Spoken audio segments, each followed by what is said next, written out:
ସଚ୍ଚିଦାନନ୍ଦ ସିହ୍ନା, ସାମ୍ବିଧାନିକ ସଭାର ଅସ୍ଥାୟୀ ସଭାପତି। ଏ ଶୀର୍ଷକରୁ ହିଁ ଆମେ ଆଜି କଥା ହେବା।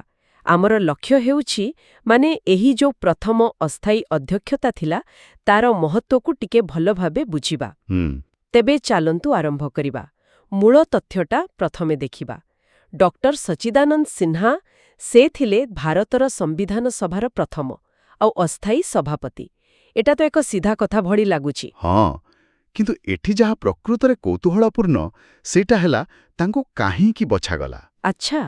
ଏ ଉତ୍ସ କହୁଛି ଯେ ସେ ସେହି ସଭାର ସବୁଠାରୁ ବୟୋଜ୍ୟେଷ୍ଠ ସଦସ୍ୟ ଥିଲେ। ଓହୋ।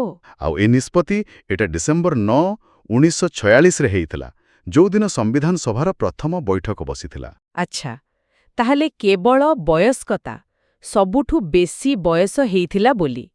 ଗୋଟେ ନୂଆ ଦେଶର ସମ୍ବିଧାନ ଗଢ଼ିବା ଭଳି ଏତେ ବଡ଼ କାମ ଆରମ୍ଭରେ ଏମିତି ଗୋଟେ ପରମ୍ପରା, ଏହା ପଛରେ କିଛି ଗଭୀର କାରଣ ଥିଲା କି? ଏହା କେବଳ ଗୋଟେ ସମ୍ମାନ ଦେଖେଇବା କଥା ଥିଲା ନା ଆଉ କିଛି? ଦେଖନ୍ତୁ, ଯଦି ଆମେ ସେ ସମୟର ପରିସ୍ଥିତିକୁ ଦେଖିବା ତାହେଲେ ଏହା କେବଳ ଏକ ସମ୍ମାନ ଦେବା କଥା ନଥିଲା। ଭାବନ୍ତୁ ଟିକେ, ସେତେବେଳେ ସ୍ଥାୟୀ ସଭାପତି କିଏ ହେବେ ତାହା ତ ବଛା ହିଁ ନଥିଲା। ହଁ, ଠିକ୍। କିନ୍ତୁ ସଭାର କାମ ତ ଆରମ୍ଭ କରିବାର ଥିଲା। ତେଣୁ ଏମିତି ଏକ ପରିସ୍ଥିତିରେ ସବୁଠାରୁ ବୟୋଜ୍ୟେଷ୍ଠ ଯିଏ, ତାଙ୍କୁ ଅସ୍ଥାୟୀ ଭାବେ ଦାୟିତ୍ୱ ଦେବାଟା ଏକ ପ୍ରକାରରେ ସମସ୍ତଙ୍କ ପାଇଁ ଗ୍ରହଣୀୟ ଥିଲା। ଆଉ କୌଣସି ବିବାଦ ବି ହେଲା ନାହିଁ। ଏହାଦ୍ୱାରା କାମଟା ସହଜରେ ଆରମ୍ଭ ହୋଇଗଲା।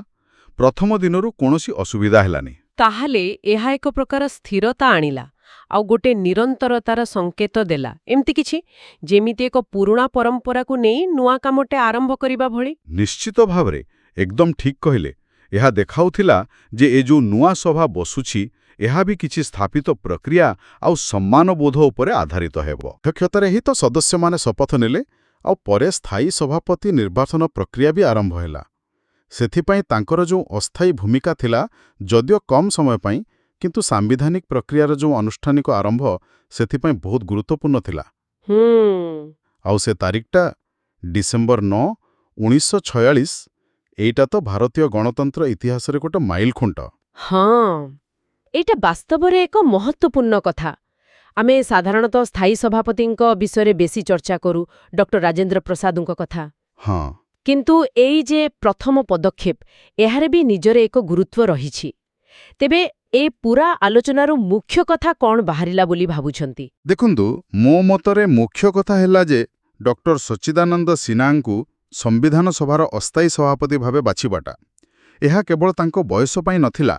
ଏହା ଗୋଟେ ସୁଚିନ୍ତିତ ପଦକ୍ଷେପ ଥିଲା, ଯାହା ସଭାର କାମକୁ ଆପଣ କହିପାରିବେ ସୁରୁଖୁରୁରେ ଆରମ୍ଭ କରିବା, ସମସ୍ତଙ୍କ ମଧ୍ୟରେ ଗୋଟେ ସହମତି ଆଣିବା, ଆଉ ସେଇ ଯୋଉ ଗୁରୁତ୍ୱପୂର୍ଣ୍ଣ ଐତିହାସିକ ମୁହୂର୍ତ୍ତ ସେଥିରେ ସ୍ଥିରତା ରଖିବାରେ ସାହାଯ୍ୟ କଲା।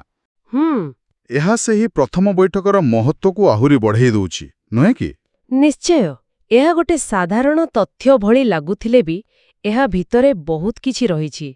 ଡକ୍ଟର ସିହ୍ନାଙ୍କର ସେହି ପ୍ରଥମ ଦିନର ଭୂମିକା ଯଦିଓ ଅସ୍ଥାୟୀ ଥିଲା, ତଥାପି ଭାରତର ସାମ୍ବିଧାନିକ ଯାତ୍ରାର ମୂଳଦୁଆ ପକେଇବାରେ ଗୋଟେ ଅଭୁଲା ଅଂଶ। ଆଉ ଏହା ଗୋଟେ ଚିନ୍ତା କରିବାର ବିଷୟ ବି ଛାଡ଼ିଯାଉଛି ଶ୍ରୋତାମାନଙ୍କ ପାଇଁ। କେମିତି? ଯେତେବେଳେ ଗୋଟେ ନୂଆ ଆଧୁନିକ ଗଣତାନ୍ତ୍ରିକ ଭାରତ ପାଇଁ ସମ୍ବିଧାନ ତିଆରି ହେଉଥିଲା, ସେତେବେଳେ ବି ବୟୋଜ୍ୟେଷ୍ଠତାକୁ ସମ୍ମାନ ଦେବା ଭଳି ଯୋଉ ପାରମ୍ପରିକ ମୂଲ୍ୟବୋଧ, ସେଗୁଡ଼ିକୁ କେମିତି ଭୂମିକା ନିଭେଇଲା? ହଁ, ଏକ ଭଲ ପ୍ରଶ୍ନ। ଏଇଟା ଚିନ୍ତା କରିବା କଥା ଯେ ସମ୍ବିଧାନ ନିର୍ମାଣର ସେଇ ପ୍ରାରମ୍ଭିକ ପର୍ଯ୍ୟାୟରେ ଆଉ କେଉଁ କେଉଁ ପରମ୍ପରା ବା ସାମାଜିକ ଚିନ୍ତାଧାରା ଏମିତି ସୂକ୍ଷ୍ମ ଭାବରେ ପ୍ରଭାବ ପକାଇଥାଇପାରେ।